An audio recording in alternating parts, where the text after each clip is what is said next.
This is a night that's going to be an open forum available for your questions and whatever you're interested in.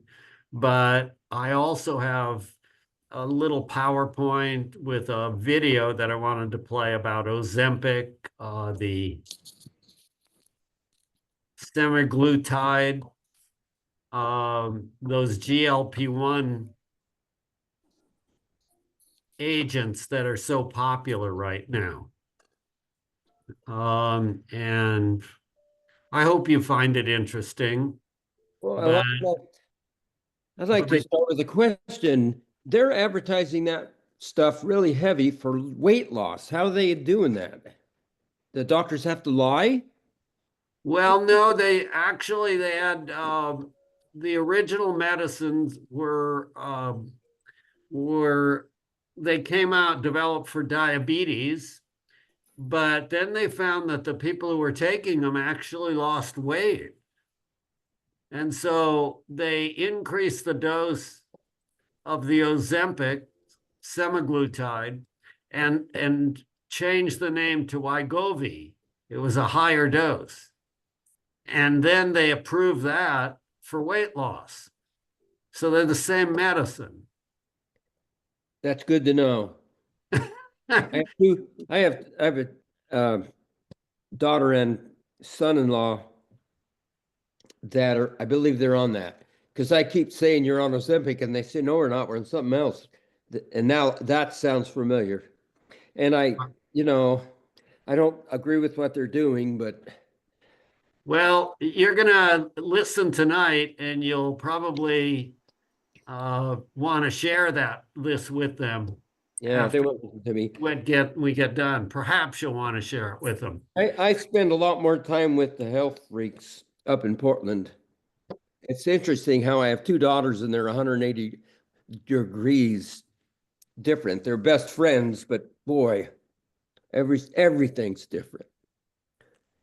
Sort of like our country now. Oh, Okay, so that's the political statement for the night. Now, we're going to get back to food and we're going to get back to your questions. So why don't we start out the meeting with, if anybody is new, how did you find out about the classes? And we want to welcome you to the classes and what you might expect to get out of them. And then we're going to ask and see if anybody has any questions before we get started. So anybody new, first time here, just unmute yourself, say hello. Everybody's been here before. Okay. I see Lynn might be new. Lucia, I believe you've been here before. Let's see here. Lynn. Yeah, I'm trying to figure it out. Hi, can you hear me all right? Yes, we can hear you quite well. I'm not new. I'm like Jerry. I've known Jerry for a while. I attended a couple of years ago, and I'm just doing refresher courses right now, just to renew what I've learned before and to see how everybody is and if I know anyone. so I'm new kind of, but not really. We'd love to have you back. Thank you so much.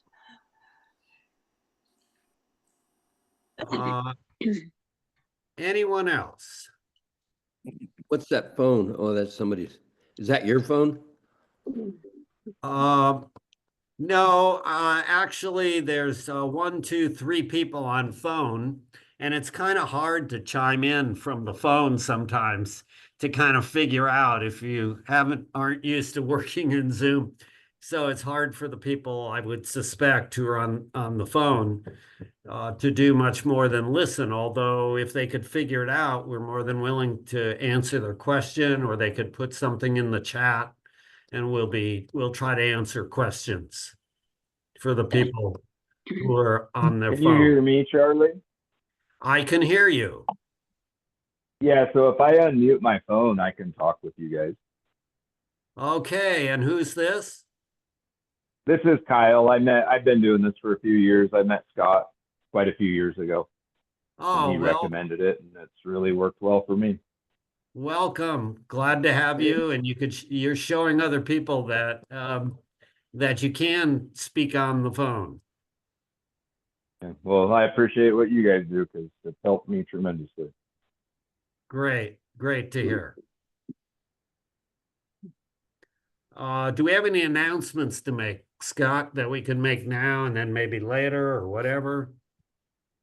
Just if anyone, I think as long as everybody here is signed up for the Sunday morning newsletter and have checked out the website, and they haven't checked out the website much, watch the tutorial on the homepage. And I'm pretty sure everybody's kind of up to speed on that. If not, let me know and I can show everybody. And let's see, we're having a movie night sometime soon. The 28th, the last Friday of the month. And that's in person, Yeah. the Grange? Yep. Friday at the Grange. What have we done that is that's cost anything, Ken? Well, we've had them at the church. We've had them at different places. I just wanted to make sure Yeah. I knew. Oh, what I was see. I thought you said, is it free? I guess you said, is it at the Grange? Huh? Okay. Let's see. Any questions from anyone? Anybody having any difficulties? Anybody having any success they want to share, or any questions that they have before we get into? Helena. Yes, I have some question. I have some question about CBD. CBD? Yes. Okay. What questions do you have about My CBD? question is, how can I get the best source and best information? I don't know anything about this, and I heard from my therapist that she recommends me actually to try this for pain, for chronic pain, because the medication that I am taking, they don't help me, and some of these an injection I cannot get for pain. Then right now I'm stuck in the pain for many months, and I just wonder. And also I understand it can help me with other problems like with sleep, or with relaxation or anxiety or this kind of problems. I haven't had a lot of experience. There's been an occasional patient who has told me that CBD has helped them with their pain. I haven't seen it used for sleep per se, but we'll have Scott chime in and Alice chime in and see if we get any opinions. And then we can poll the group to see if they have any thoughts about where you might obtain this. Scott and then Alice. Yeah, I just have some patients that use it for pain instead of taking chronic opioids, but that's about it. I don't know if Alice has more experience with it. I am laughing because I'm in Idaho, where it is like completely illegal. And you have to go over to Ontario, Oregon to get your Yeah. supply. And so I do have patients that do that. They go to Ontario, they buy it, they swear by it. They, it's a cash pay thing and they keep paying the cash. I don't know if it's placebo or real. I don't know how it's sourced. I don't know a whole lot about it. I, yeah,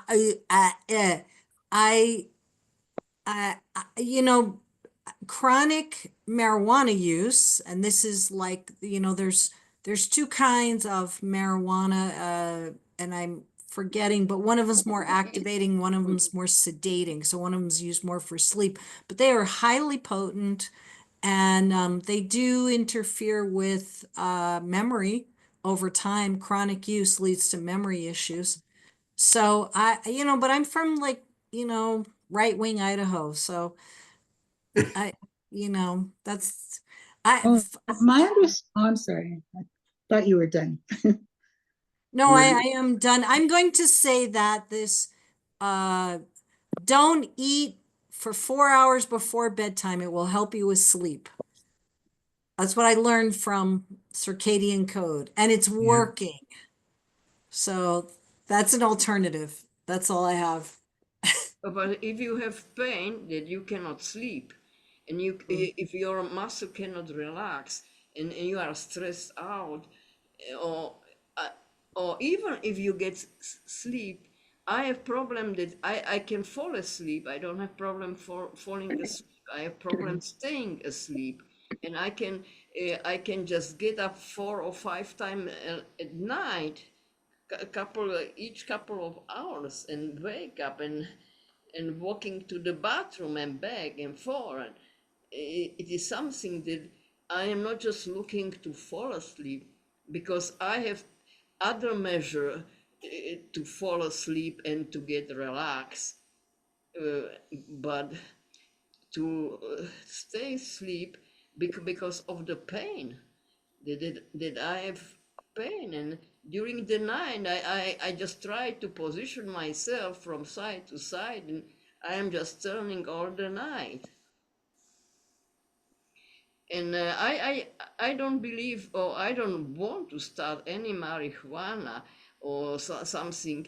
And the problem is that to find some pure source, because there are all kind of sources which are not pure. You cannot know how pure are those and what they have inside. Does anybody in the room know anyone who may be purchasing CBD that they feel is a reliable source that they've been using for a while and they haven't had a Well, problem? I wanted to say that CBD is not illegal anywhere in the United States. It's not in Idaho or anywhere else. CBD is not psychotropic. It does not cause anyone to have any kind of changes in their consciousness. It's the THC that is the the THC in marijuana. Yeah, you could buy CBD anywhere. You could buy it at at any of the health food stores or market of choice. Fred Meyer has CBD, actually. Absolutely. Yes, it Right. depends It's not which- illegal anywhere, and it's not regulated anywhere in the United States. But for the record, there is CBD that has THC and there's CBD that's without THC. There's both kinds. Well, Yes, The- CBD with no TCH, because the THC is the part like marijuana that cause all the changes, the mental changes or behavior changes, but the CBD, they take out this part. It is what I mean. Right. But I just wonder, Exactly. because when I live in Washington State, I moved to Oregon, and I know that everybody's growing here marijuana and all the stuff, and there are too many stores. But if I need information, there is no information and no good information. And I know that I miss, unfortunately, they offer some nurses from the hospital actually offer classes to explain about how to use these for the medicinal use. But I miss these classes, and right now I just fall here and I just try to catch and to find the information, but I don't know what to get. Okay, well, let's see if Edward has some information for you here. He's had his hand up for a bit. Carry on. Hi, this is my wife, Kristen. Is it working better?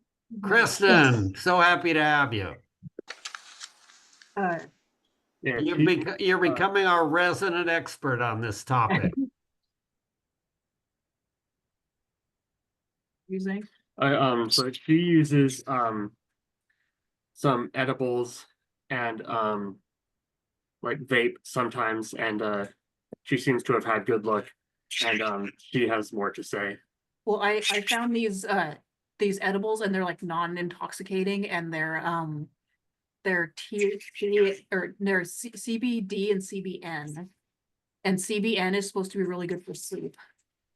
And CBD is better for like pain, from what I've heard. But I got them at like the liquor store, or I found them at the liquor store. I got them from a dispensary. Now, there's a lot of liquor stores So what part of the world, liquor store on what street? Or, Uh, you know, there's a- where might someone can find this? In Eugene, I can't really remember, but there is like, I know that it's difficult if there's like not dispensaries, if it's not legal in your state or whatever. But I went to Fresh Start, and that's over on Olympic, not Olympic. Yeah, Olympic Olympic, yeah, it's over on Olympic, and they had it. And in Springfield. because I was trying it out for my anxiety, because I wanted to have something during the day, because I can't really like do some intoxicating things while I'm going to work. But it seemed to work. I wanted to try it out more, because you kind of have to take it every day for it to work. From what they had a lot of good information about it at the dispensary. It is what I am looking, good information, because it is not enough to find something. You have to know how good it is, or how pure it is, and which form to use, because it comes in oils, it comes in tincture, it comes in gummies, it comes Currently in different really like forms. unregulated too. Then which form also? There are many questions that Turn I that down, but I just don't know to whom to ask these, and who is knowledgeable. I am so curious because I think I I'm at the heard you store, say for that your Christ's sake. therapist had recommended it. Shouldn't she have some information on that? More specific information to help you, to guide you through this, and if she's recommending it? So, Lucia, did you have information about where Okay. someone might purchase this, or I didn't quite hear what you were No, saying? I was wondering because what I'm thinking is if a therapist was recommending it, she should have some information about it. Oh, I see. So whoever recommended this to you, did they refer you to a place? Or is it that you've, Helena, is it just you read about it and thought it would be a good idea, or did your doctor No, actually refer you? It started with this, that I tried to schedule appointment with psychiatrist and to prescribe me some medication for a couple of conditions, and my therapist told me that she had a very bad experience. People use these medication and they were addictive, and I know that in my past experience neither of these medication work, and I try quite a few medication. Then I am very skeptical about these, and also some of these medication are also causing addiction, like for Adderall, for ADHD disorder. Then it didn't help me in the first place. Then I stopped it, but I don't have any replacement, and I never got for a couple of years to psychiatrist, and my therapist told me that she had very bad experience, that people got addicted with these medication psychiatric, that it is very difficult to get from addiction, that they are working to get them out of this addiction, and it doesn't help, at least for me. Maybe there are people that it helps them, or they Okay. find it. All right, Linda. So you mentioned psychiatric medications like Adderall. Those are allopathic medicines prescribed by doctors. Yes. CBD is not that sort of medicine. It's not addictive. Yes. I use it, and there is a dispensary next to Friendly Market where I get it, and they're very knowledgeable. If you tell them what you want to use it for, they'll help you try to find the one that might be effective for you. It might or might not be, but they're not, I don't believe they're harmful, if you try one. That's my opinion. I mean, and there have been a lot of studies done, I know, not in this country, but in Israel, about the use of CBD. You could perhaps Google and read some studies. Could you repeat where you get that from? The name of the business is Moss Landing, MOSS Landing. And it's right next door to Friendly Market on Friendly Street and 27th, I believe. Moss, what? Market? Moss Landing, L-A-N-D. Landing, okay. Yeah. Mhm. And where it is? That's located? South Eugene on 27th Yes. Street. And Friendly, yes. Okay, thank you for You're that welcome. information. Thank Now we're going to get on to the next topic. And if you have problems, you can bring it up again next week and we'll see if someone else has some guidance for you. Yeah. Any, I have a question. anybody I have else a have another I have- topic? I have a question if you want to address it or not. Yes, Lucia. I have a question about C-reactive protein. It came high in one of my blood tests, and my doctor thinks it's too complicated to deal with it because I guess there could be so many different causes of it. So besides trying to really eat unprocessed foods, like I don't eat almost any processed foods, I wonder if there's anything else that science supports in doing for C-reactive protein, since we cannot get to the cause of it, to the etiology of it. What kind of symptoms were you having that your doctor felt that you needed to be screened with that? Well, I had what I thought might be a reaction, a side effect of statin, only because I was having this muscle pains in my upper back all of a sudden, and I didn't know the reason, and so decided to do a Google search and see if it's possible to have a side effect to this medication, to statin, even after 3 months, and apparently you could, especially if you have a lot of pomegranate juice, which I do. So from that, when I came back from Miami, went to see her, she ordered kind of a panel of blood tests, and everything came within normal limits, except for the C-reactive protein, which I recall used to be high. I have always had it high, I think, frankly. I recall How- I tested it that many years ago. How high was your C-reactive protein? Do you have a Oh. number? Oh my goodness. It didn't seem to be extremely high, but I don't remember that number. Somehow the number 4 is coming to my head. I don't know why, but I don't remember. But I think it was kind of on the outside the normal limit, but mildly outside of the normal limit. Well, Don't worry about it. Scott, Alice, do you have any comments about elevated, mildly outside the normal limit for C-reactive protein? So it's a marker of inflammation. Yes. And it could be anything. It could be, you have a bad tooth, sinus infection, can be anything. Yes.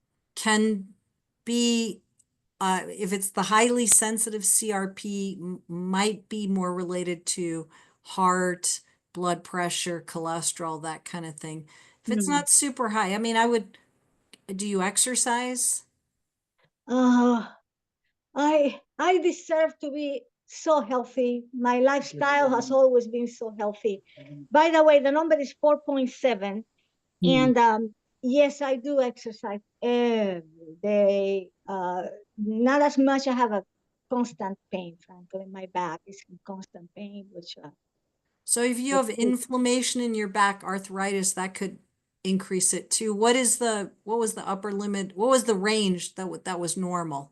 You said it was 4.7, but what was their range of I don't what think was they high? give me that. I don't think this particular lab gives me that. But let me see. Okay. The standard range is less than 0.5.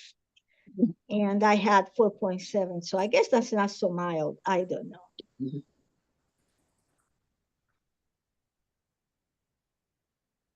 Well, could be any inflammation. Scott? Yeah, it's not very specific, so it's not very helpful just to have, chronically mildly elevated So it's your overall symptoms, the rest of your blood work. We'd have to kind of look at all the blood work to kind of decide on the relevance of it. But yeah, like Alice said, it could be, there's so many things that could cause it to go up. Yeah, I figured that. And if, You're in the moderate elevation range. Normal range less than 0.3.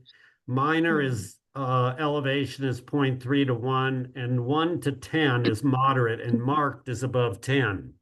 So being in a moderate elevation range could be just so many different things. And, you know, maximizing your diet, maximizing your exercise, making sure you're getting adequate sleep, not, you know, making sure, like was said about, you could have some dental gum gingivitis or sinus infection or urinary tract infection, or, you know, there are so many things. So you just monitor your body, and maybe you get a repeat on that in 2 or 3 months to see that it's not going up, or maybe it's going down based upon what you're doing in your life. But I wouldn't lose sleep over it. I would just kind of, my thought process is to just kind of monitor it. It could be an underlying arthritis of some sort, like a rheumatoid arthritis or Yeah, maybe. Yeah, you're right. Okay, great. Thank you. That makes a lot of sense. Appreciate that. Okay. Who's next? There's an iPhone that lit up, and if you have a question, it's okay. You can ask it. I have another question. Okay, Helena. I have some question about vitamins. Vitamins for eyes, for your eyes, for vision. I know that you don't recommend any of the vitamins, that you tell that you can get it, most of the vitamins from the food. My question is also about this. Even if you get it from the food, you don't know exactly how your body absorb these vitamins, and if you absorb these or if you don't absorb these vitamins, because you cannot know. But in some cases there are maybe some vitamins that maybe that you can add to your to your diet. I am not sure, because I know that you don't recommend these, but Okay, the reason I don't recommend them from other than your food, other than B12 or maybe vitamin D, is because it's the issue of when you have these vitamins in your food, they're also associated with other minerals and vitamins and other plant products, let's say. And they're working together like a symphony. Like on stage, you have all these different musical instruments and they all play together. And so the vitamin does its best job when it has all of its usual elements that it's grown in nature. When you crush a food up and extract the vitamin A or the vitamin that's supposedly going to fix your eye, you're taking that vitamin away from its usual players. And it doesn't necessarily mean it will act in the same way. yeah. Does that make sense? Yeah, it makes And sense. so, you know, what happens is people take the vitamin and say, okay, I'm doing what I need for my eyes, but they're not eating the greens. And they're not eating the color of the rainbow to help their overall health, including their eyes. So we don't want vitamins to become a distraction from you actually doing the things that you get your health. There's one other point I want to make. You've lived over 50 years on this planet. You never worried for the first 50 years what vitamins you got or didn't get. Now your thoughts are focused on, geez, I need to get this and that. And it's stressful. You don't need that in your life. You need to find joy, focus on listening to music, looking at the sky and the clouds and bringing joy into your life and not worry so much. I mean, hopefully part of these classes, we spend a lot of time on different topics, but we don't want to get away from the big picture here. We want to be enjoying our life, not worrying about every minute detail in the world. Just my thought. May I give an example about that to support what you're saying? Many years ago, they did some studies that show that people who had a lot of beta carotene in their systems kind of were able to prevent lung disease, lung cancer, even if they smoked. And so people started taking the beta carotene, and then later on, the studies extended, and they found out that the people who were taking the beta carotene actually had an increased chance of lung cancer. And it turned out to be because of that. They just took the beta carotene separate from everything else, and then it didn't work like it was supposed to work. Thank you for sharing that, Lucia. And then on the eye health topic, it's lycopene is one of the things that you really want to get plenty of in your diet to help with your eye health. And because that's what the retina, there's a lot of lycopene concentration in the retina. And so lycopene's in the red pigment, like in tomatoes, tomato sauce, tomato peel. So yeah, you want to, but again, getting it from the food is what is beneficial, not just taking a lycopene supplement. I have a question again. It is something regarding the shade family, because some of the specialists for diet, they tell you that it is not good to consume the shade family, and also it is shade family. The nightshade family. Yeah. Nightshade, okay, Yeah. nightshade family. And also the lycopene or these tomatoes can cause leaking gut. And I don't know, there are too many theories.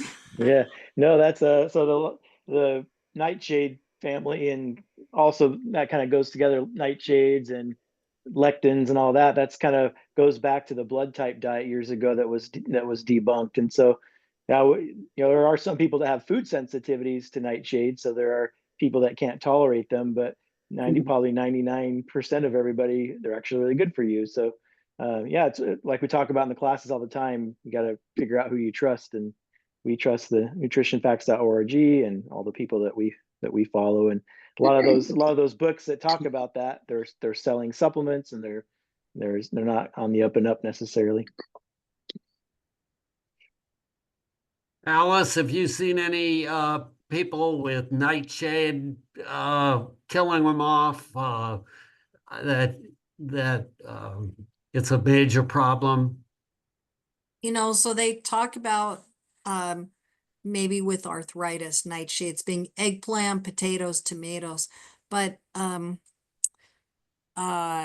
just the guy who's really about anti-nightshades, anti-lectins, what's his name? He's got a Dr. Gundry, yeah.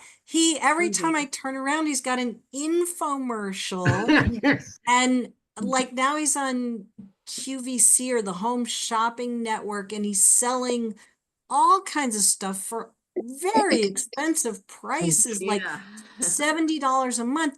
The guy is you'd think he has enough money to stop already, because his book did very well. He's got a few books, and when he's anti-beans because of the lectins. Well, you cook those out, and if you look at the blue zone areas in Mexico and places like that, that's their primary foundation of their diet. So it's like, oh my goodness, he has no support. And Michael Greger did a thing where he took some of the data out of his book and said, no, the guy misquoted the original papers. He's a bad dude.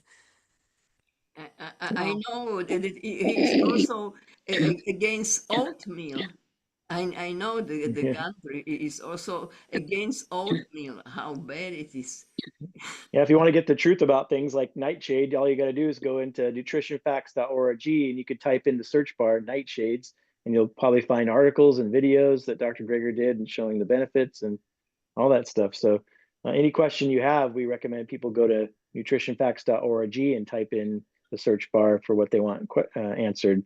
That's going to be the real good the balance of the evidence is going to be reflected there, not just some random person's book that maybe has a seed of truth in it. They usually, most diet books have a seed of truth in them, but then the science doesn't hold up, and usually they're selling things. What is the website? Can you repeat? Yeah, I'm going to show you right now. Nutritionfacts.org. Yeah. I'm going to share my screen. Oh, wait a second. I didn't do the share correctly. I'm going to share my screen for you and show you how to get there. All you do is you type in. Can you see my screen right now? I hope. Yeah, now we can. Yep. Okay. And so what I'm going to do is I'm going over here to, we're going to type in the taskbar right here, nutritionfacts.org. You see that? Nutritionfacts.org. Just type this in. And up comes Michael Greger. And you can do a search. You can do a search for nightshades. And what'll come up here is it'll have different videos for you. Okay, you can do a search for CBD. And I don't know if he has anything on CBD, but I think so. Where is the CBD? Might just have marijuana. Maybe doesn't have CBD. I guess not. Who'd have known? Diabetes. You do the search and you see all those articles that come up, and you can do heart disease or arthritis or osteoporosis or whatever you want to do. You'll find what you're looking for, probably. Okay. Okay, thank you. I'm not going to stop the share. I want to go over my little PowerPoint real quickly, and then we'll get back to questions. So we've got the screen that's sharing, and I'm going to throw up my little PowerPoint. I'm going to be giving this presentation to a family medicine group. Okay. GLP-1, is it the answer to our obesity epidemic? These are those drugs that you've been seeing in the news. And let me skip forward a little bit. The drugs, I guess, here they are. There's Ozempic, there's Wegovy, those are semaglutide, and then there's tirzepatide, which are Zepbound and Mounjaro. And those are either for diabetes or for weight loss.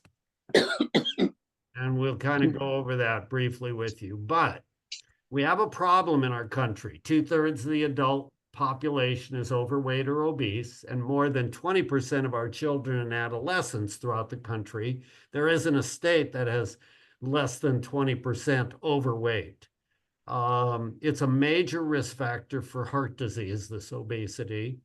And heart disease is the main cause of mortality around the world. So shouldn't we be addressing the fact that if the main cause of heart disease is our diet and lifestyle, why are we focusing our attention on medications? Why aren't we focusing on diet and lifestyle? That's the question that I'm going to be asking. And so you've got these drugs, GLP-1 agonists, that's glucagon-like peptide 1 agonist.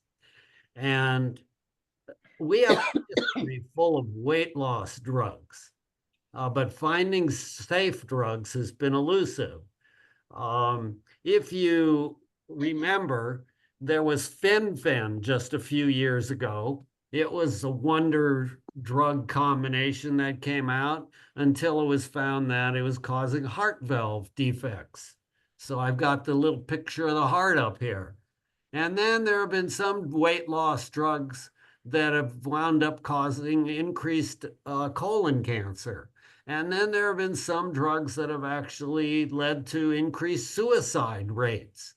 So we've not had these new drugs, the GLP-1 agonist drugs, out for enough years to know what the long-term effects are. One of these medicines, I think it took 30 years they were on the market until they discovered that they were causing serious side effects. So the anti-obesity drugs are like cigarettes. You know, smoking at one time was, you know, kind of the doctors used to smoke and they thought it could relax you or whatever. It led to some weight loss. But what was the cost of continuing to smoke? We've decided not such a great idea. Now, the older agents, the GLP-1s, the first ones, they came out about 20 years ago. Byetta is the one I remember. It caused about 10% weight loss. But the newer agents, they last longer, and you get greater weight loss, 15 to 20%. Someone has their microphone on, and so maybe you could kind of shut it off so it's a little more quiet in the room. So we have the two newer agents, semaglutide. Again, Ozempic came out for diabetes. They increased the dose of it, and they made it into a formulation called Wegovy, same medicine, but now that's for weight loss. And then the same thing happened with Mounjaro. It came out for diabetes, tirzepatide, and then they decided, okay, people are losing weight, so we're going to make it into a formulation and we're going to call it Zepbound. It's the same medicine. They do essentially a similar thing. This group has slightly more weight loss than these medications, but they're very similar. Now, for physicians, they need to be careful. If you write for Mounjaro or you write for Ozempic and your diagnosis is for diabetes, you're going to be okay. But if you write those and you're doing it for weight loss, you might be involved in a fraud investigation. So you need to be careful to make sure you use the right drug for the right approved indication. Some other indication. Now, Will do. Thank you. What is this GLP? See you Thursday. Okay, I guess I need to stop the share for a moment, and I need to go over to the participants, and I need to figure out a way to mute everybody. Okay, and then we won't have sound. Okay, good deal. So we're going back here, and we are sharing the screen again. And we are right here. Okay, so what is this GLP-1? The GI tract is known as the largest hormone secreting gland in the body. It releases more than 20 peptide hormones. One of them is this GLP-1. When you eat food and these cells are stimulated lower down in the GI tract, you get a release of GLP-1, and this hormone suppresses your appetite and it delays gastric emptying. Okay, so those are two major reasons why you may want GLP-1. you don't want a rapid rise in your sugar, so you may want to have a delayed gastric empty. You want to suppress your appetite. You don't want to overeat. So you want to get signals that said you've had enough to eat. And so along comes the Gila monster. Some of you may know about this from Arizona, I believe they reside. Someone decided, hey, you know, when people get bit with Gila monsters, maybe they get nausea and vomiting as a side effect. I wonder if we could make a dose of their venom, make a molecule and, you know, into a drug, inject it in people to make them kind of just nauseated enough that they wouldn't feel hungry. And so that's what this class of medicine, the GLP-1 agonists, it comes from. It's an analog. It's made to simulate Gila monster venom.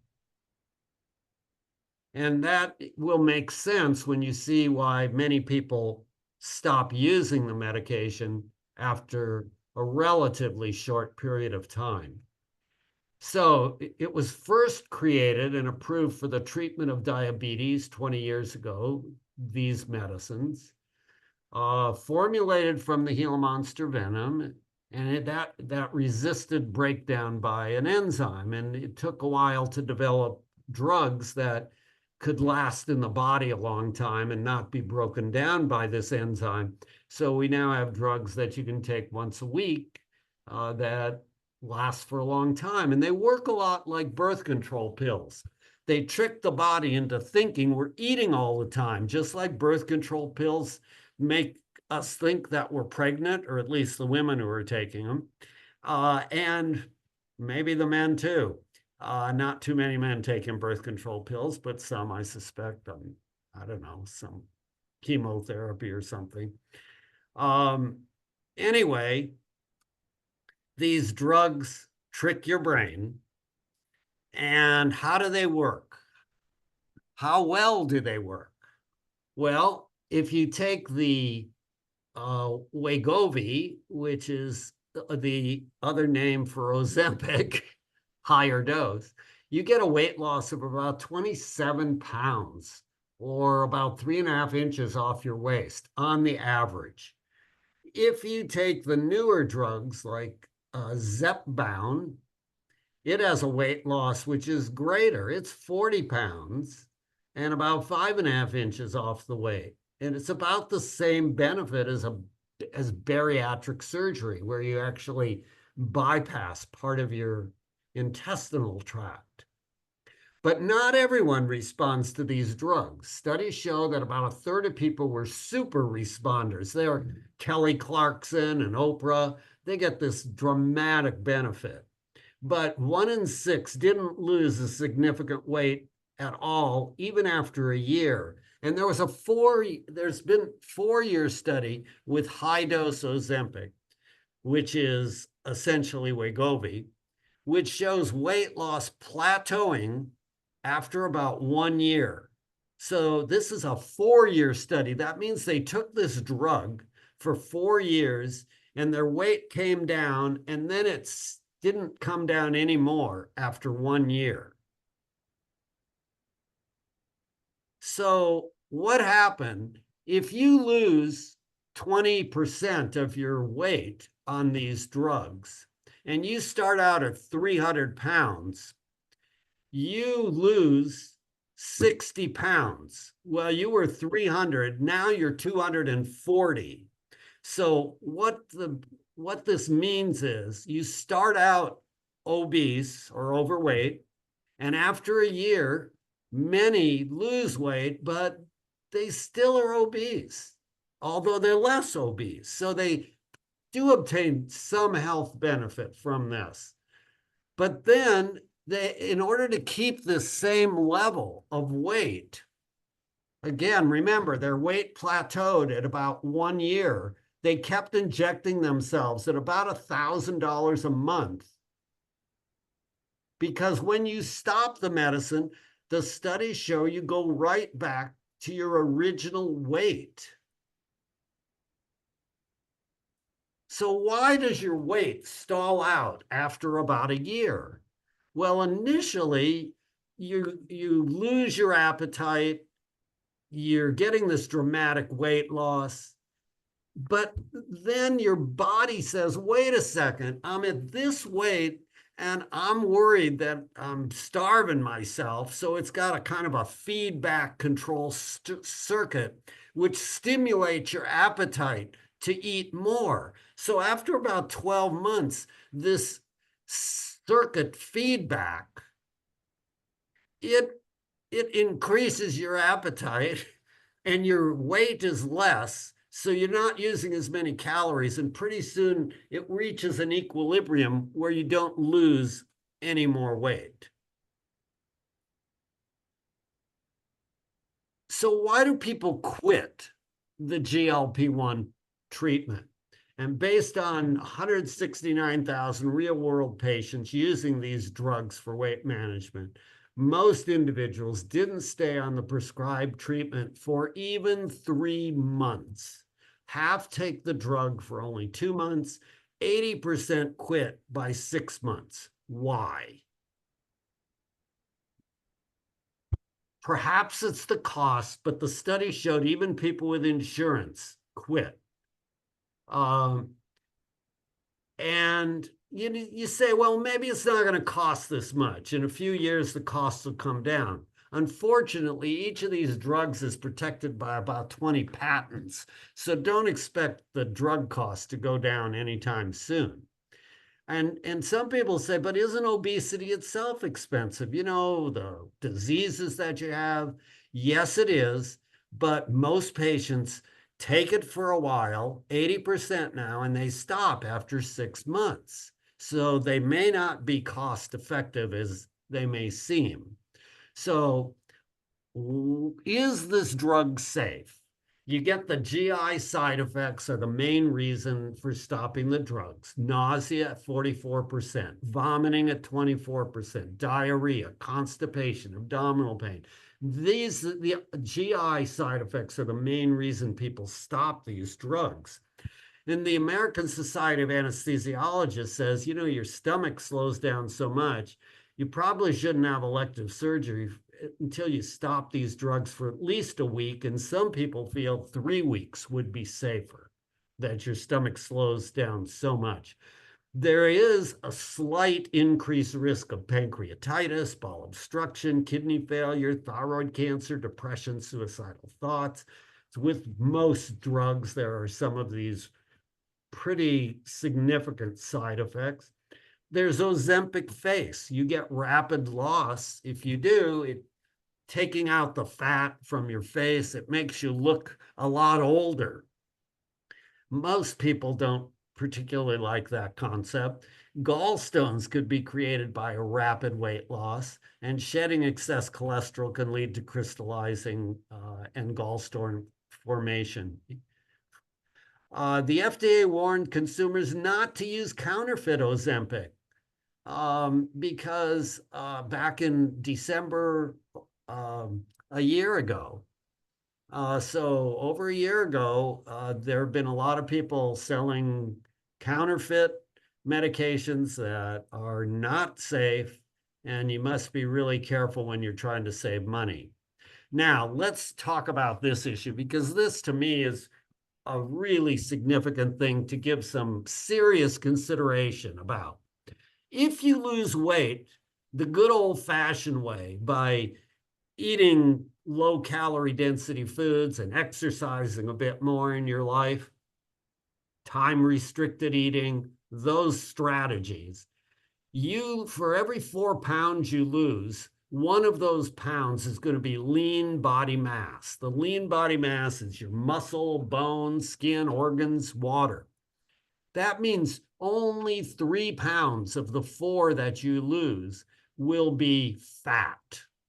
But when you're using these GLP-1 drugs, the studies show you lose as much as 40% lean mass.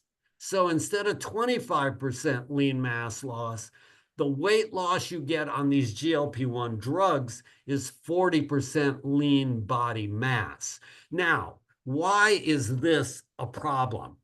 The problem is that 80% of the people stop using the medicine after only 6 months, and they gain the weight back. But when you gain the weight back, you're gaining fat. So you wind up with more fat than you had before you started the drug. So for anyone who decides to order these medications for their patients, you should be prescribing exercise, resistance, and weight bearing to try to prevent this 40% lean body mass loss. That's a significant problem. Now, a couple other figures: number needed to treat, number needed to harm. The number needed to treat is 67. So over a 3-year period, if you start people on these GLP-1 medications, the number of people needed to be treated to prevent one cardiovascular event, that equates to about, because of the cost of the medicine, about $1.3 million to prevent one heart attack. That means you're treating 67 people over a 3-year period to save one heart attack. Overall cost is phenomenal. Now, what about the number needed to harm? Number needed to harm is 3. That means for every 3 people taking these medications, one person might experience a significant adverse side effect, usually related to GI issues like nausea or vomiting. So these medications, you have to question, is this really a benefit or is it a distraction from helping our population achieve the health that it deserves? So the absolute risk reduction of heart attack, this is a new indication. If patients have had a prior heart attack, they get a risk reduction of about 1.5%, similar to that with the use of statin. So it may be justifiable to use these medicines in preventing further heart attacks or strokes. But if a patient has not had a cardiovascular event, the effects of these weight loss drugs have not yet been determined. They may have very, very minimal benefit. And is there a safe alternative? And you know I'm going to tell you that there are safer alternatives. And the alternatives to these weight loss drugs are, along with exercise, which increases the GLP-1, diet, activating the ileal brake, intermittent fasting, other pillars of lifestyle medicine, maximizing your sleep and decreasing stress. And there are resources available to support healthier lifestyle choices, like the free classes that we're giving. There's a video I want to share with you at some point. And why do we do what we do? What leads us to believe that treating symptoms with medicines will help a patient achieve better health than helping them choose a healthier lifestyle choices? Why is it so hard to encourage our patients to make changes in their lifestyle choices? And my answer to that is because most of us don't want to make these changes ourselves. Do not believe that people will do it because we don't want to do it ourselves. Don't believe they'll really be able to do it. So, what's the essential threat to our world? In my mind, it's climate change. What's the main contributing factor to this? What we eat. So, weight loss meds, are these medicines a distraction from achieving the long-term health and reducing this existential threat? Are giving people these drugs helping us with reducing the impact of using animals for our main source of food, contributing more to global warming than all the transportation? And here's a few references, and I'll play the video after we see if you have any questions. Done for tonight. I just couldn't resist. There's a question in there about, do we know why GLP-1s cause more lean body mass loss than just regular weight loss? I don't recall. I do not know that, what the answer is to that, whether it's based upon maybe if you lose, why does that make any sense? Like if you lose weight more rapidly, could it be that more rapid weight loss doesn't allow your body to compensate with exercise that you normally would do in a period of time? It's a good question. I don't know the answer to that. I'll have to give that more thought. And I didn't see anything in Gregor that I reviewed that kind of went over that issue.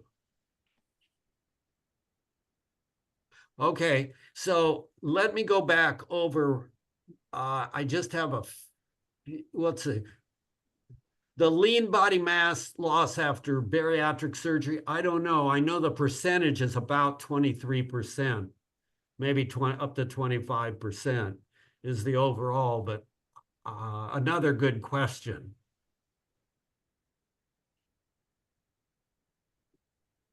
And okay, I'm gonna go back and I'm gonna share my screen and I'm gonna go back to nutritionfacts.org now. I have just one little video that I want to share with you. And I'm going to do a search for GLP. So anybody who's interested in looking at this, here it is, a plant-based diet for weight loss, boosting GLP and restoring our natural something or the other, natural satiety circuit. And what I'm going to do is start this in at about 4 minutes.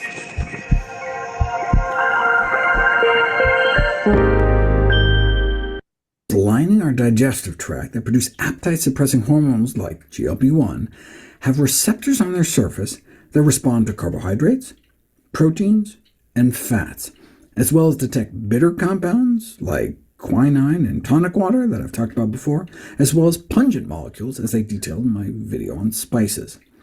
But if these cells churn out appetite-suppressing hormones in response to detecting carbs, proteins, and fats, why do we have an obesity epidemic? Why are so many people gaining so much weight? The problem is the majority of GLP-1 producing L cells are located at the lower part of our digestive tract, way at the end of our small intestine, known as the distal ileum, and especially in our colon. Unfortunately, the majority of digested nutrients are absorbed in the upper GI tract, high in our small intestines, so don't reach the distal ileum and colon, where L cells are highly abundant. And so we may rarely activate a natural satiety mechanism known as the ileal brake, which you may remember from my evidence-based weight loss presentation. The ileal brake is the intestinal feedback mechanism that tamps down our hunger. As soon as calories reach the ileum, the end of our small intestine, L cells are activated and GLP-1 is produced, which puts the brakes on eating more. Our appetite is dialed down, and the rate at which food leaves our stomach slows. This can be shown experimentally. If you insert a 9-foot tube down people's throat and drip in any calories, fat, protein, or sugar, you can activate the ileal brake. Then, when they sit down to an all-you-can-eat meal, compared to individuals in the placebo group who had just gotten a squirt of water down the tube, they eat over 100 calories less. With the ileal brake on, you just don't feel as hungry. You feel just as full, eating significantly less. That's the ileal brake in action. But our natural GLP-1 satiety mechanism fails because most food components are rapidly digested and absorbed at the beginning of our small intestine and don't make it down to the end of the small intestine where our GLP-1 secreting cells are concentrated.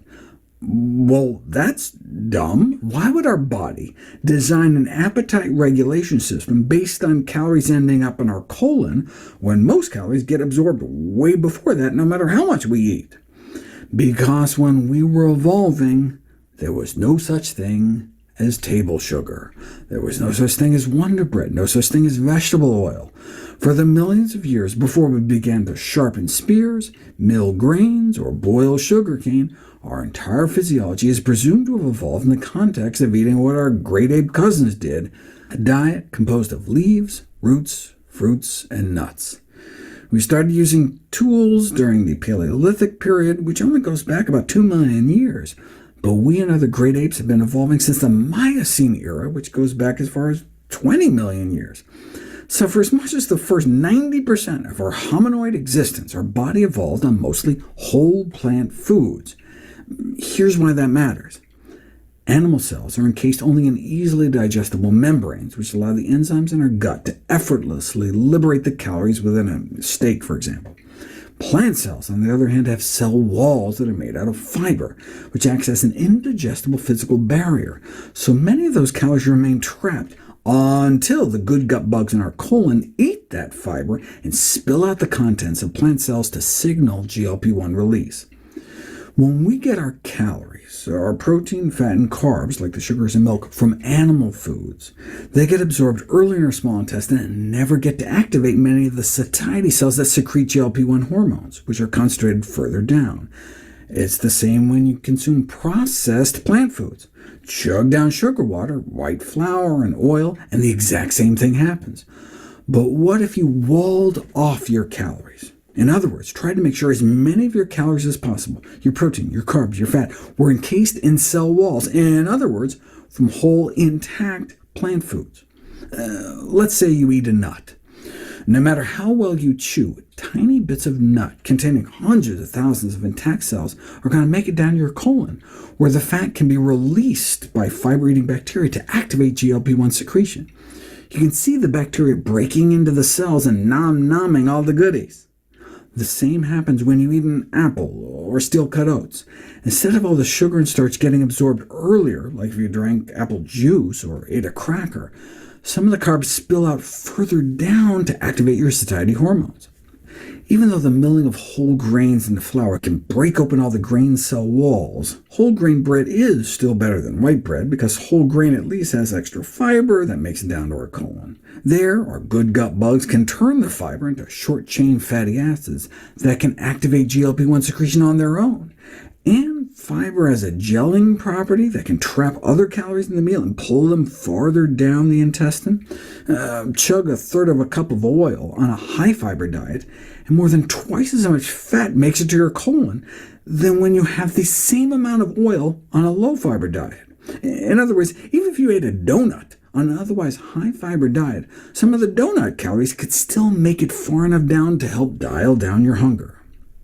So we have to make sure our calories get all the way down to the end of our small intestine for a sustained release of GLP-1, and dietary fiber can help do that by slowing the digestion and absorption of calories we eat to maximize our activity and sustaining the secretion of GLP-1. So, part of the slow digestion strategy to sustain GLP-1 secretion is dietary fiber to slow down the digestion of nutrients. This strategy has been proposed as a dietary approach to mimic the function of bariatric surgery. Because certain procedures can entail literally cutting out part of your small intestine, nutrients get dumped further down, causing a big GLP-1 ileal brake response. So the modern medical solution to this mismatch between the foods we were built to eat that naturally activate satiety circuits and the processed junk we're now being sold is to physically, surgically change our anatomy to force it to the end of our gut, or inject GLP-1 mimicking drugs so we get GLP-1 activation regardless of what we eat. It's funny, you'll read how almost no nutrients make it down to where the GLP-1 producing cells are under normal conditions. But by normal, they mean donuts for breakfast, when really normal for our species is eating so many unprocessed plant foods that we're knocking down triple-digit grams of fiber every day. That entails massive amounts of whole plant foods. So to restore our natural satiety circuits, we can go under the knife, under the needle, or just eat the way nature intended.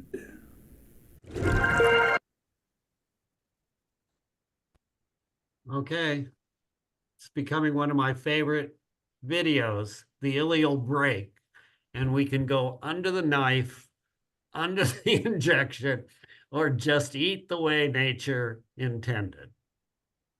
Now, do you all get that? Go ahead, Linda. So I've had a little medical adventure lately, and some things that we're talking about are relevant. You know, if I am bleeding profusely or have a compound fracture or something like that, I'm going to go to the doctor. I'm going to go to the emergency room. But for most things, for a long time now, I don't rely on, you know, Western medicine. So I suddenly, about 5 weeks ago, developed very severe pain in my hand and arm. And, you know, I did the equivalent of what I thought was upping the apple rather than the medical world, you know, and it just wasn't going away. It wasn't helping. So I tried to make an appointment with my primary care physician, who was not available for months, and finally got in to see a physician's assistant who said, you know, he took my blood pressure and he said, "Oh, the medicine's working. That's great." And I said, "I'm not on medicine, you know, I just have normal blood pressure." And, you know, it didn't inspire a lot of confidence. And so then they did some blood work and they ruled out rheumatoid factor, and they did an X-ray which ruled out arthritis in general and ruled out a fracture. So then they sent me over to Slocum to but they gave me opioids. They get to deal with the pain meanwhile, because I couldn't get an appointment with the hand guy at Slocum for weeks, you know, a few months. And I didn't use the pain medication. You know, I just don't want to take that stuff. Finally, I went to Slocum, saw the hand guy, and he did ask me a lot of questions, did some other testing, and said he's 100% sure that it's a carpal tunnel problem. Okay, that's like a mechanical thing. It's a tube with a nerve in it, and the nerve's being compressed. And he wants to fix it with surgery. Meanwhile, I said, "Is there anything you can tell me about relieving the pain, because I'm having trouble sleeping?" And he said, "Yeah, just up the pain medication." I said, "But I'm not taking pain medication. I don't want to." He said, "Well, then I can't help you with that." Which, you know, okay. So here's my dilemma. I'm scheduled to have this surgery to fix the carpal tunnel problem. But I really believe deep down that most things can be fixed with lifestyle stuff. And that's been my experience, that I have been able to do that. And at what point do you, but I feel like I haven't been able to fix this particular thing. At what point do you decide that you need Western medicine? How do you know? You know, like if I have a really bad toothache, for instance, I'm going to go to the dentist probably. How do you decide when to turn to Western medicine and when to have confidence that if you live better, your health will be better, whatever's bothering you? Yeah, it's going to be totally dependent. It's going to be totally dependent on what the problem is. I mean, I guess I would say, so carpal tunnel, if you already failed physical therapy, sometimes they'll do a steroid injection, you use the wrist splints, you're on a completely plant-based diet, anti-inflammatory, you've done all of those conservative things and you're still having symptoms and it's affecting the quality of your life, then you might consider the surgery, because it is pretty simple and they can do it in the office, tiny little scar, and they can fix it because it is mechanical. But yeah, if you've tried all those conservative things, so it's going to be that answer to that question will be different for every condition and everybody's situation and what things they've tried. And yeah, so that's a complex issue. I guess it's a very personal one too. Yeah. Did you go through all those maneuvers, splinting, and? I got the splint on. Okay. And does it help? During the day, it's fine. At night, it still hurts a lot. Yeah. So you'll just have to decide if it's clear soon enough. You may take a little more turmeric. Are you doing turmeric? I do, yes. How much? Well, I use it in cooking a lot. So a quarter of a teaspoon a day, More than that. teaspoon, Yeah, a teaspoon? I'd say a teaspoon. Okay, with a pinch of pepper? I do use pepper, yes, with it. Okay, that's good. So, you know, if your symptoms keep up and you've maximized it by doing an anti-inflammatory diet, then, you know, it is up to each individual to decide, can I stand living with this, or do I need to do what the orthopedist says is the only option here? Yeah. Okay. It sounds like you're at least trying to heal yourself up as best as you can, but carpal tunnel is one of those things that just may require a surgical. Right. So Option. it's more like a fracture or something. You just have to have it fixed. Yeah. Yeah. Okay. Thanks. Gallus? Well, acupuncture can help. Are you diabetic or low thyroid? Low No. thyroid, yes. Yes, and your thyroid is well treated because that will lead to carpal Yeah. tunnel. You don't have Good point. diabetes. Don't have diabetes. Okay. Have you lost grip strength? Yes. I can't Oh. make a fist at all. It's And I really- think it's probably time to have surgery. But you know, if you're like, no, anything but acupuncture can help a little bit. acupuncture, that's a good idea.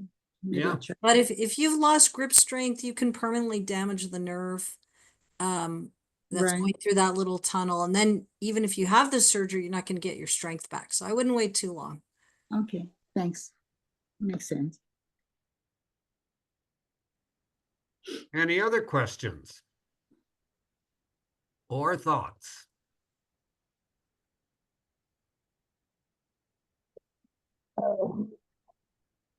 Curious what Marcia? triggered it. Oh, what And triggered then- the carpal tunnel and how's the other wrist?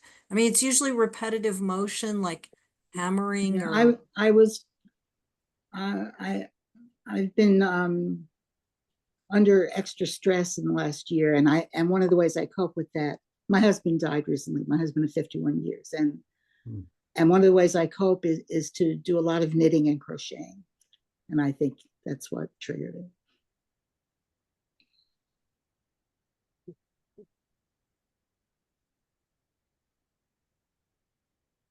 Nancy. Nancy, then Helena. Just Get my unmute sound going. yourself. That was my sound. Okay, so I lost, I'm guessing around 60 pounds in 15 years. It was a slow process. And I never noticed that my metabolism slowed down much. And I mean, I eat more than most people now. And I'm like at a stable weight. And I mean, I do try to eat, the low fat, whole foods, plant-based stuff. So I'm just wondering if the fact that I lost it so slow, kept my metabolism up or whatever. I'm just kind of curious about that after all these years. I don't know that I have a study on that, whether your metabolism is based upon how fast or slow you lost weight. Yeah, I know the old ideology was to lose slow is better, but then Gregor did some videos on that not long ago, probably in the last year, that showed that wasn't necessarily true. Actually, losing weight fast is okay too. So it's just, and then we used to think that yo-yo dieting was bad, like it's worse for your health if you lose weight and then gain it back, lose weight and gain it back, and that was an old ideology too that we thought, and that was shown to be untrue as well. It's good to lose weight whenever and however you can, as long as it's you want to do it in a healthy manner. But yeah, that's some of those myths that old ideologies we thought about. But yeah, as far as your metabolism goes, I mean, Dr. Greger on his How Not to Diet does talk a lot about that, where how not to diet, where it was the weight loss, about kind of like the compensation, like you're talking about with the GLP-1s, that say you lost 20 pounds, you're carrying around 20 less pounds, so you're burning less calories. And then your body's, that circuit, it's always trying to, your body's like, hey, I'm losing all this weight, I need to stimulate the appetite. So between the burning less calories just to live your life, you're you're basically actually eating more than you think you are because your appetite is being stimulated the more you lose weight. So you're always fighting against that. That's why people tend to plateau when they lose weight. But as far as overall lifestyle, maybe it's easier for people to lose weight slowly and not think about their weight so much. Just think about all the 6 pillars of lifestyle medicine and eating healthy food and just living the life and not having that diet mentality and just having the health mentality. So maybe it goes to that, but I don't know. Yeah, I don't know anything specifically about losing weight slowly versus quickly and how that affects your metabolism. I think, so they did a study on that show The Biggest Loser, where that was that contest where these people would lose amazing amounts of weight through diet and exercise. And then when they left the show, they like mostly gained it back, and they looked at them and their maintenance calories was like 500 calories a day. Like their metabolism had slowed down so much that the only way they could maintain that weight loss was on a super restricted diet. So I do think, I haven't seen what Gregor said, but I think that rapid weight loss does make a difference. That slow and steady lets your body not go into that starvation mode and trying to correct it. And the other reason they gained it back too was because if you think about how much exercise they were doing on these shows, it was ridiculous, ridiculous amount. Nobody's going to sustain, people aren't going to sustain that. So you're not going to be burning as many calories. And then because you're hungry, you're down all that weight, your appetite's going to be stimulated. So what they found, I remember some of those studies with The Biggest Loser, and I think Dr. Greger even wrote about it in one of the books. One of the things I've read so much stuff, but is that people, when they actually reviewed their diet, actually they thought they were still eating, say 1,200 calories a day or whatever, but they weren't. They were eating more than that. So they were exercising less and not burning as many calories because they were lighter, and then they were actually eating more than they thought they were, and because their appetite was so stimulated, and that was the reason for the weight gain. Helena.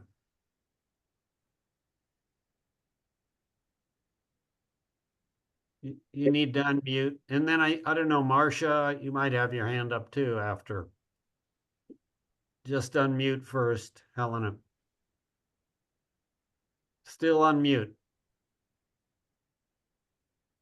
It's that little microphone needs to get the red off of it, the line.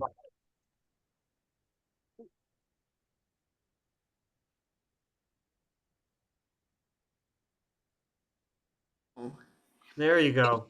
Okay, the problem is on this diet that I am having that if you are on beans or legumes, and also you eat cruciferous vegetable, then I have a lot of gas, and as a result I have some problem. I am not sure if it is connected to this diet or it is connected to something else, that I am going, I have like evacuation maybe 6 times a day or 5 times. And during the night, each time that I am going to the pee, then I am also have the evacuation. Then I am not sure if it is connected to this diet or if there is another problem.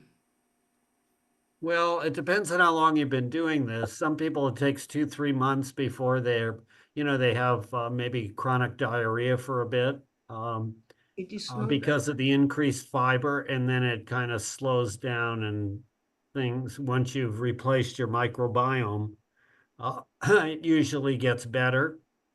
If you've been doing this for years and you still have that issue, then I guess you need to make sure you get your GI tract evaluated, maybe colonoscopy and those sorts of things. Yeah, it is what my doctor recommended to the colonoscopy, but I have been seen many years ago, and they decided that I don't need any more colonoscopy. And right now, if if you are not eating the meat, then I believe that it is maybe, I believe that even less chances, but maybe there is some another problem. When I started this diet, I haven't this problem. This problem is just recently that The other problem could be gluten sensitivity or celiac disease. So I don't know if you're eating gluten-free or not. You might try that. Do you eat foods, wheat, barley, rye? Yes, I don't eat gluten free. I am eating all the others. I am eating all. Okay, well, in that case, since you're having these GI issues with an unusual amount of gas and having to run to the bathroom continually, perhaps you might try gluten-free for a month and see how your body reacts to that. It's not going to harm you. Okay, I try. And you're not, and we're assuming you're not eating any dairy products? Dairy products? No, I don't use dairy products. Okay, good. Because that could be a problem. And usually another thing too is to make sure you don't eat within 4 hours of bedtime, because our GI tract, it's normal for our GI tract to kind of slow down at night when we're sleeping. So it's unusual to have to wake up in the middle of the night to have a bowel movement. So it's something, yeah, like Charlie said, if that continues, you might get checked out just to make sure everything's okay. I am going to be checked out because also my doctor was concerned that I am losing weight, but right now it is something new. That anyway, I am going to see the gastroenterologist this week. Go gluten-free. Okay, I try. Just try it for a month and see what happens. Okay. Just a thought. All right, anybody else? Well, We hope another hour and a half has gone by. Yeah, next week we'll have Eric Colgrove here for childhood nutrition and feeding. So hopefully you guys will show up for that, even if you don't have kids. But I'm sure you know kids, and maybe you have kids or grandkids. So come out, and if you want to come to the Grange, so he's going to be doing it this Friday at the Grange, and then again a week from tonight here on Zoom. So try to get even if you don't want to come for that topic, try to get friends or family or anyone with kids to spread the word about that to come out, so we can have pediatrician Eric Colgrove can have some people watching his lecture. You'll enjoy watching it anyway, even if you don't have kids. Yeah. All right, everybody, it's been fun.